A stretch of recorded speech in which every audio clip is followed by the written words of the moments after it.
explanations have been put forth by humans across the eons, all attempting to visualize and depict what it is they were seeing when it comes to the human anatomy in this dimension and beyond.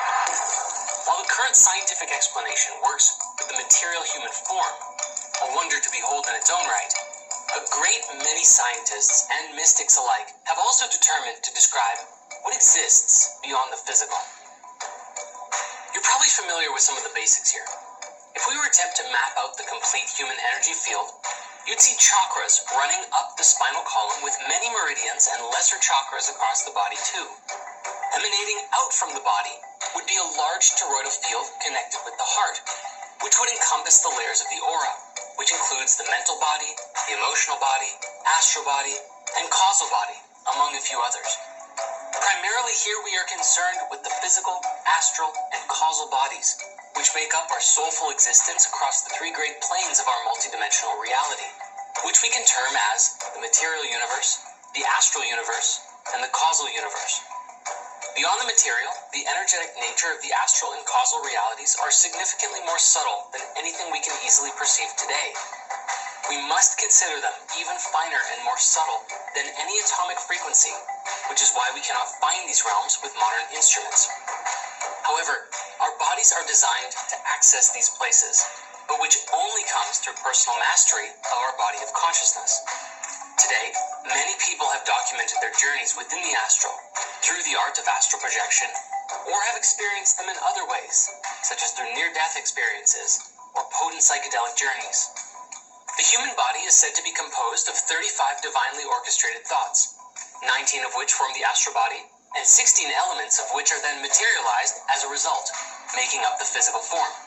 The 19 astral idea elements are intelligence, ego, feeling, mind, the 5 instruments of knowledge, which are the subtle powers behind the physical sense organs of sight, hearing, smell, taste, and touch, as well as the 5 instruments of action, the powers for the abilities to procreate, excrete, talk, walk, and exercise manual skill, and 5 instruments of life force, those empowered to perform crystallizing, assimilating, eliminating, metabolizing, and circulatory functions in the body.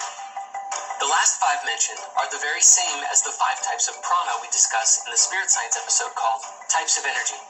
Together, these 35 ideas are all created initially in thought through divine intelligence at the level of the causal body, which is the first body that houses the soul as it comes into existence from the indivisible spirit.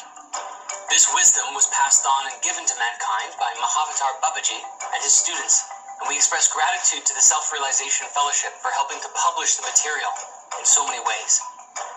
The human body's energetic structure can also be mapped in other ways, such as through astrology or human design.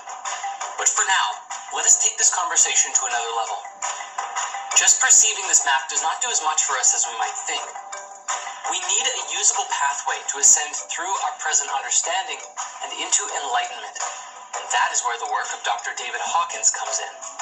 He is a legendary psychiatrist, physician, researcher, spiritual teacher, and lecturer. He is an MD and a PhD, and for his work on the map of consciousness, received a royal knighting by the Danish crown. This map he is so well known and respected for demonstrates the scales of various levels of consciousness, from the absolute lowest places where one can exist, shame and despair, all the way to full enlightenment. This is a very powerful chart and pathway diagram based on a numerical scale between 20 and 1,000, which calibrate to the different levels of consciousness.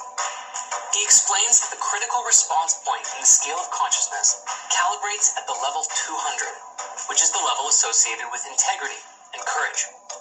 All attitudes, thoughts, feelings, associations, entities, or historical figures below that level of calibration make a person go weak. Those that calibrate higher make subjects go strong, meaning that through muscle testing and other testing methods, one can actually identify their body, their muscles, and their minds becoming weaker or stronger. This is the balance point between weak and strong attractors, between negative and positive influence. He therein dubs the difference between strong and weak attractor fields as power and force. Power is the alignment of our thoughts and actions with our highest values and principles, and it is characterized by feelings of love, joy, and peace. Force, on the other hand, is the use of manipulation or coercion to get what we want, and it is associated with negative emotions such as fear, anger, and aggression. Power is the more effective and positive approach to achieving our goals, and it can lead to greater fulfillment and well-being. But today, many of us have been conditioned to think that force, controlling others, is power. But force is a false material level that always has to be backed up by a reason. True power comes from the spirit and is attained through personal development and spiritual practices. At the levels below 200, the primary impetus is personal survival. Although at the very bottom of the scale, the zone of hopelessness and depression, even this motive is lacking. All levels below 200 are destructive of life in both the individual and society level at large. All levels above 200 are constructive expressions of power. The decisive level of 200 is the fulcrum that divides the general areas of force and power. And as one crosses the boundary between negative and positive influence into courage, the well-being of others becomes increasingly important. By the 500 level, the happiness of others emerges as the essential motivating force. The high 500s are characterized by interest in spiritual awareness for both oneself and others, and by the 600s, the good of mankind and the search for enlightenment are the primary goals. From 700 to 1000, life is dedicated to the salvation of all of humanity.